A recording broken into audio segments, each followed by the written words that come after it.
নমস্কার, প্রথমেই দেখে নেব আজকের সংবাদ শিরোনাম। ভাটপাড়ায় বিজেপি নেতার বাড়িতে তল্লাশি, আইসি সহ 4 পুলিশকর্মী আহত, অর্জুনের বিস্ফোরক অভিযোগ। পিঁপড়ে ভিড় করলে দিদিকে বলুন, কাঠমান্ডু ইস্যুতে তৃণমূল নেতার বিদ্রুপাত্মক মন্তব্যে শোরগোল। জেতা আসনে লকেটের হার, বিজেপিতে কোন্দলের অভিযোগে মিঠুনের ক্ষোভ। শীতের সন্ধ্যায় কলকাতায় ভয়াবহ অগ্নিকাণ্ড, বন্ধ ট্রেন চলাচল, সেনার তৎপরতায় উদ্ধার অভিযান। দুর্নীতির সব পথ মিশেছে ওনাতে, জ্যোতিপ্রিয়কে দুর্নীতির গঙ্গাসাগর বলে কটাক্ষ ইডির। নাবালিকাকে ধর্ষণ ও খুনের চেষ্টায় যাবজ্জীবন, চন্দননগর আদালতে ঐতিহাসিক রায়। বাংলাদেশে মন্দিরে পুরোহিতের নৃশংস খুন, হাত পা বাঁধা অবস্থায় উদ্ধার দেহ। আরজিকর কাণ্ডে উত্তাল ধর্মতলা, বিচারের দাবিতে পথে চিকিৎসকদের বিশাল বিক্ষোভ। সারাদিনে বৃষ্টি, তাপমাত্রার বড় বদলকে রবিবার, জাকিয়ে শীত পড়ার অপেক্ষা।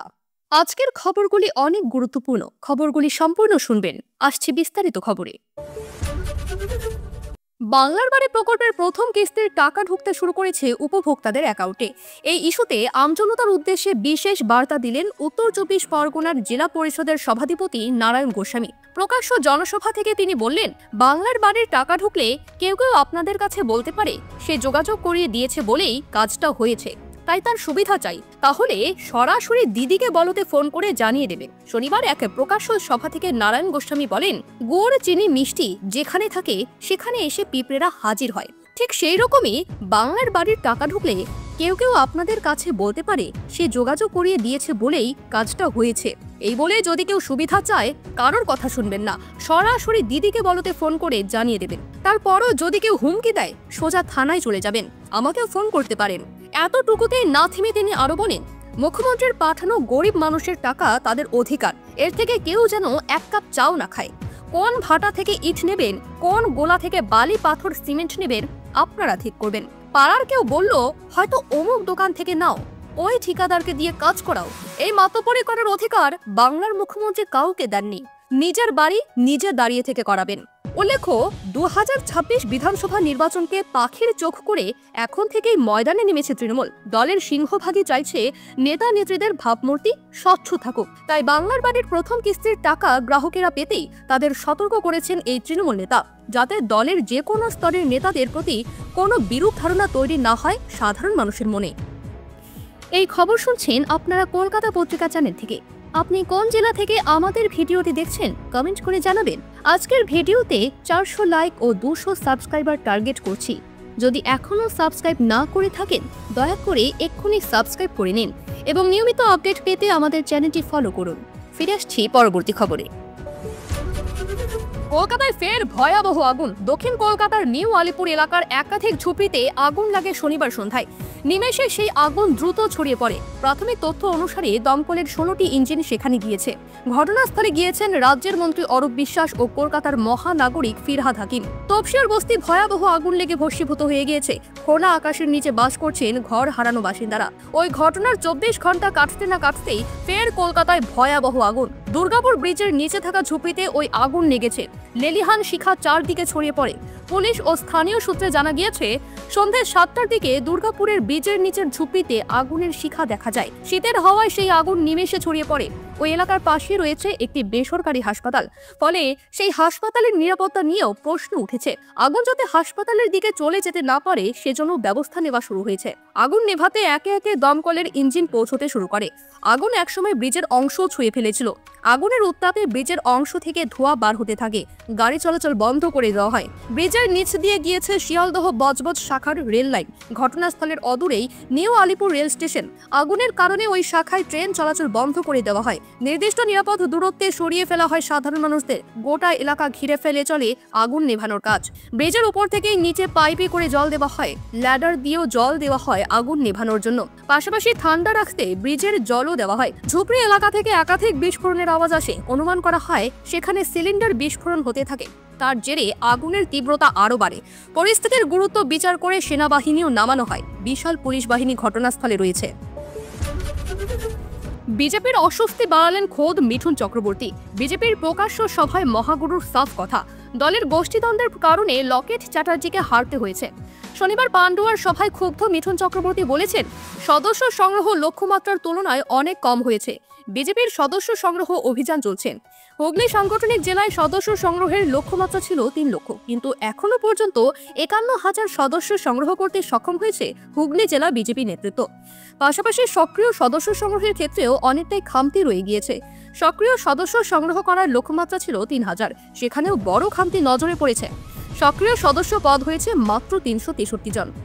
পরিসংখ্যানে ক্ষুব্ধ মহাগুরু। পান্ডুয়ায় সদস্যতা অভিযানের কর্মশালায় এসে দলের জেলা নেতার কাছে তার প্রশ্ন, আমি বসের নির্দেশে এসেছি, বসকে অর্থাৎ প্রধানমন্ত্রীকে এখন কি জবাব দেব?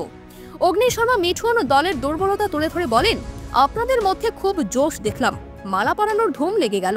এর আগেও দেখেছি, ভাবলাম কিছু হয়তো হবে, কিন্তু কিছুই হলো না। আমাকে ডেকে আনবেন, আমি মুড়ি গুড় খেয়ে প্রচার করব। তার রেজাল্ট হবে জিতে যাওয়া আসনে হার। কি লজ্জা! আমি কথা দিয়েছিলাম, তাই এসেছি, না হলে পার্টিকে সময় দিয়ে কি লাভ? আমি প্রধানমন্ত্রীকে কথা দিয়েছি, আমাকে অনেক কিছু অফার করেছিলেন প্রধানমন্ত্রী। আমার বিশ্বাস পার্টি শক্তিশালী হলে সব হবে। বস আমাকে বলে রেখেছেন, নো মার্সি, যারা কাজ করবে না তাদেরকে সরে যেতে হবে। এত জায়গায় ঘুরে এলাম, সব জায়গায় কি জিততে পেরেছি? না, কারণ আমরা সব জায়গায় কাজ করতে পারিনি।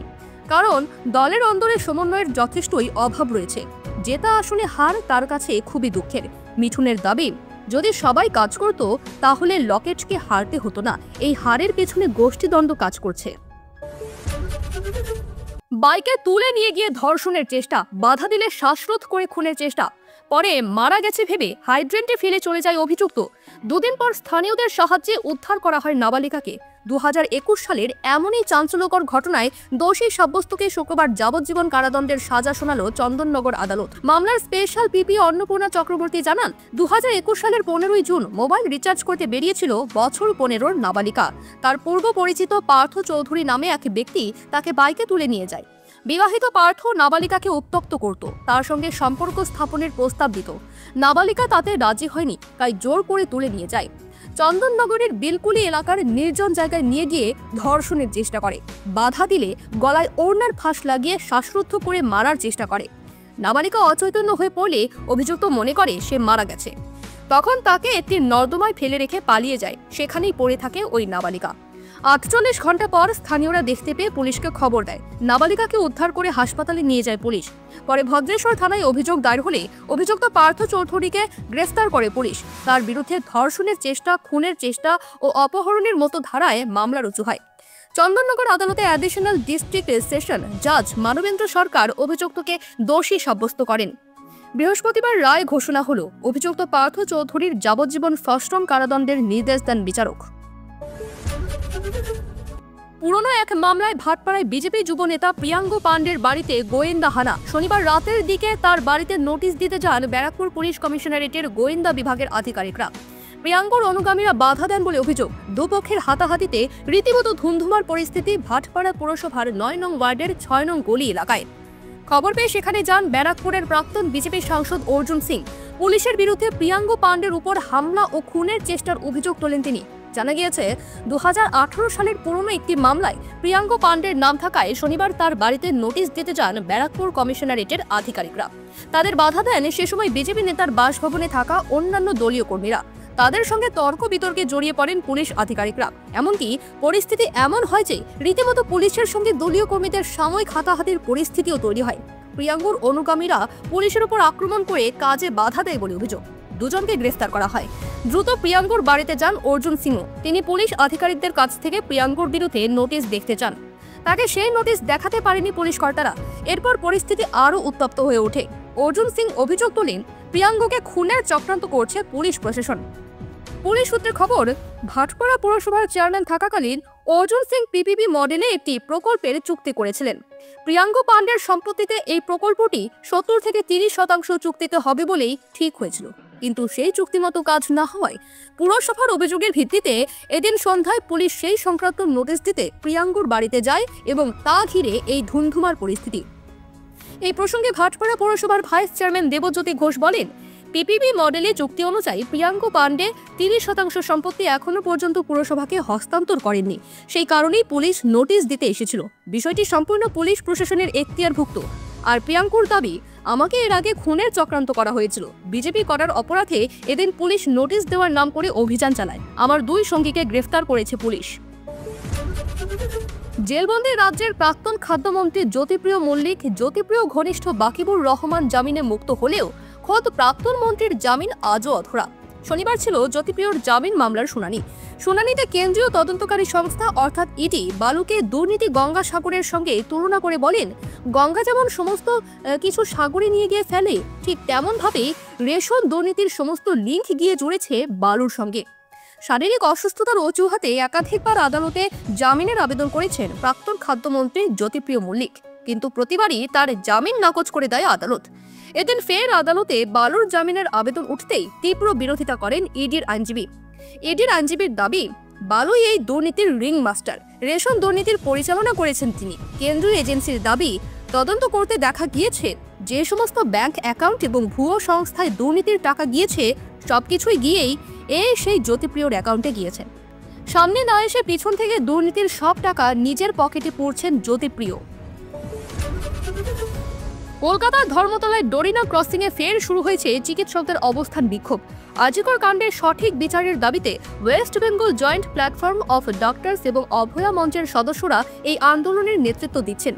গত অক্টোবর মাসে জুনিয়র ডাক্তারদের অনশন আন্দোলনের পর ফের একই জায়গায় নতুন করে সংগঠিত প্রতিবাদ শুরু হয়েছে।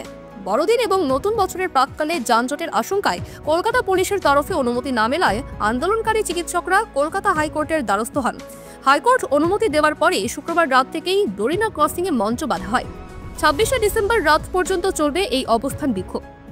90 দিন পেরিয়ে গেলেও আজিকর কাণ্ডে সিবিআই এখনও সাপ্লিমেন্টারি চার্জশিট জমা দিতে পারেনি। এই কারণে অভিযুক্ত টালা থানার প্রাক্তন ওসি অভিজিৎ মণ্ডল এবং আজিকর মেডিকেল কলেজের প্রাক্তন অধ্যক্ষ সন্দীপ ঘোষ জামিন পেয়ে গিয়েছেন। আন্দোলনকারীরা দাবি করেছেন, শনিবার সকাল থেকেই আন্দোলনস্থলে ভিড় জমাতে শুরু করেছেন সাধারণ মানুষ। তবে 2 মাস আগের অনশন আন্দোলনের তুলনায় এই বিক্ষোভের তীব্রতা কিছুটা কম বলে মনে করছেন অনেকেই। যদিও আন্দোলনকারীরা মনে করেন সময় গড়ালে মানুষের সমর্থন আরও বাড়বে। ডাক্তারদের সংগঠন জানিয়েছে, তারা রাত দিন আন্দোলনের মঞ্চে উপস্থিত থাকবেন এবং নিজেদের দাবি আদায় না হওয়া পর্যন্ত প্রতিবাদ চালিয়ে যাবেন। রবিবার থেকে আবহাওয়ার ফের পরিবর্তন হবে বাংলায়, এমনই আভাস মিলল আবহাওয়া দফতরের তরফ থেকে। আগামী কদিন রাতের তাপমাত্রা তুলনামূলকভাবে কমবে, তবে জাঁকিয়ে শীত পড়ার সম্ভাবনা এখনো নেই। হাওয়া অফিস বলছে, রবিবার থেকে ফের তাপমাত্রা বৃদ্ধির সম্ভাবনা রয়েছে। আগামী শুক্রবার পর্যন্ত দক্ষিণবঙ্গের আবহাওয়া শুষ্ক থাকবে। বৃষ্টির তেমন সম্ভাবনা নেই, বরং আগামী কয়েকদিন রাতের তাপমাত্রা 2 থেকে 3 ডিগ্রি সেলসিয়াস বৃদ্ধি পেতে পারে। কলকাতা সহ দক্ষিণবঙ্গের অধিকাংশ জেলায় কুয়াশার দাপটও দেখা যাবে। দৃশ্যমানতা 50 মিটারে নেমে যাওয়ার সম্ভাবনা রয়েছে, তাই আলাদা করে সতর্কবার্তা দেওয়া হয়েছে হাওয়া অফিসের তরফে। বঙ্গোপসাগরে নিম্নচাপের জেরে মৎস্যজীবীদের আগামী 24 ঘন্টা সমুদ্রে যেতে নিষেধ করা হয়েছে। আলিপুর জানিয়েছে, দক্ষিণ পশ্চিম বঙ্গোপসাগরে একটি সুস্পষ্ট নিম্নচাপ অবস্থান করছে। এই নিম্নচাপটি তামিলনাড়ু উপকূলের কাছাকাছি পৌঁছে অন্ধ্র উপকূলের দিকে অগ্রসর হচ্ছে। এর জেরেই বাংলায় অকাল বৃষ্টির পরিস্থিতি তৈরি হয়েছে। এর মাঝে একটাই স্বস্তির খবর, বড়দিনে বৃষ্টির কোনো সম্ভাবনা নেই বলে জানিয়েছে আলিপুর। জাঁকিয়ে শীত না পড়লেও তাপমাত্রা 13 থেকে 15 ডিগ্রির মধ্যেই ঘোরাফেরা করবে। 27 তারিখের পর থেকে ফের বৃষ্টির সঙ্গে ভারী তুষারপাত হতে পারে সিকিম এবং দার্জিলিংয়ের উঁচু এলাকায়। পশ্চিম হিমালয়ের কাছে একটি নতুন পশ্চিমী ঝঞ্ঝার পূর্বাভাস দেওয়া হয়েছে, তার জেরেই এই পরিস্থিতির সৃষ্টি হবে। কালীঘাটের কাকুকে নিয়ে বেজায় সমস্যায় পড়েছেন সিবিআই আধিকারিকরা। তাকে আর হেফাজতে নিতে চাইছে না কেন্দ্রীয় তদন্তকারী সংস্থা। কেন? শনিবার সিবিআইয়ের বিশেষ আদালতে কেন্দ্রীয় তদন্তকারী সংস্থার আইনজীবী জানান, ওষুধ খেতে চাইছেন না কালীঘাটের কাকু। ওষুধ না খাওয়ায় তার রক্তে সুগারের মাত্রা ক্রমেই বাড়ছে। এই পরিস্থিতিতে কোনো ঝুঁকি নিতে চাইছে না সিবিআই। কালীঘাটের কাকুকে গত মঙ্গলবার হেফাজতে নেয় সিবিআই। আজ তার মামলার শুনানি ছিল বিচার ভবনে। শুনানি চলাকালীন সিবিআইয়ের আইনজীবী বলেন, সুজয় কৃষ্ণ ভদ্র হেফাজতে থাকাকালীন অসহযোগিতা করেছেন। খাওয়া দাওয়া বন্ধ করে উপবাস শুরু করে দিয়েছিলেন সুজয় কৃষ্ণ। ওষুধও খেতে চাইছিলেন না। রক্তে শর্করার মাত্রার সমস্যা তৈরি হয়েছিল। মেডিকেল এমার্জেন্সি তৈরির চেষ্টা করছেন সুজয়। তারা রাজনৈতিক ব্যক্তি এবং তারা জানেন উপবাস করলে অনেক সমস্যার সমাধান হয়ে যায়। তাই সিবিআই কাকুকে আর হেফাজতে নিতে চায় না। কিন্তু সুজয় কৃষ্ণের আইনজীবী এসব শুনে পাল্টা বলেন, আমার মক্কেল জামিন পেলে ডাল ভাত খেয়েও থাকতে পারবেন। উল্লেখ্য, বিগত 1.5 বছর ধরে জেলবন্দি রয়েছেন সুজয় কৃষ্ণ ভদ্র। জেল হেফাজতে থাকাকালীন কাকুর স্ত্রীর মৃত্যু হয়। ইতিমধ্যেই তিনি জামিন পেয়েছেন ইডির মামলায়। এবার সিবিআইও তাকে হেফাজতে নিতে চাইছেন না। এমন অবস্থায় যে কোনো শর্তে সুজয়ের জামিনের আর্জি জানান তার আইনজীবী। প্রয়োজনে জামিন দিয়ে গৃহবন্দী করে রাখার প্রস্তাবও দেন। বাংলাদেশের সংখ্যালঘু হিন্দুদের ওপর হামলার ঘটনা অব্যাহত। এই আবহে এবার সেখানে মন্দিরের মধ্যে খুন হয়ে গেলেন পুরোহিত। ঘটনা নাটোরের কাশিমপুরের। সেখানে এক মন্দিরের সেবায়েত খুন হয়ে গেলেন। জানা যাচ্ছে শ্মশানকালীর ওই মন্দিরে লুটপাটের পর সেবায়েতকে খুন করা হয়েছে। হাত পা বাঁধা অবস্থায় পুরোহিতের দেহ উদ্ধার। বাংলাদেশ পুলিশের দাবি ডাকাতি করা হয়েছে।